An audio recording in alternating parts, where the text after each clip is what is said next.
அடுத்ததா நம்ம தைலாவரத்து ஐயா அன்புமணி ஐயா வந்து மைக்க பிடிச்சி இங்க வாருங்க, பாமக குழப்பத்தை ஏற்படுத்துறதுக்கு ஏகப்பட்ட பேர் உள்ள இருக்காங்க, அதுக்கெல்லாம் நான் பயப்பட மாட்டேன், திமுக குழப்பத்தை ஏற்படுத்தி குளிர்காய நினைக்கி அப்படின்னு போட்டாரே ஒரு குண்ட டமார்.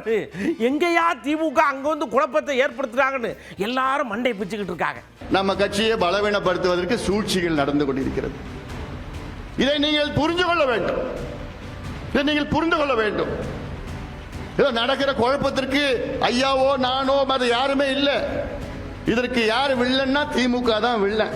அதுல என்ன பண்ணிட்டாங்க, நம்ம கட்சியிலையும் சில சூழ்ச்சியாளர்கள் இருக்கின்றார்கள். அது யார் யாருன்னு கொஞ்சம் கொஞ்சம் நாள்ல தெரிய போது நானும் சொல்றேன், பொறுமையா இருங்க. அவங்க மூலமாக குழப்பங்கள் ஏற்படுத்துகின்ற ஒரு சூழல். திமுகவால நேரடியாக களத்தில் அவங்களால நம்மளை சந்திக்க முடியாது. அந்த தைரியம் திமுகவுக்கு இல்லை. எப்படியாவது திமுக அடுத்த ஆண்டு ஆட்சிக்கு வந்துடணும்.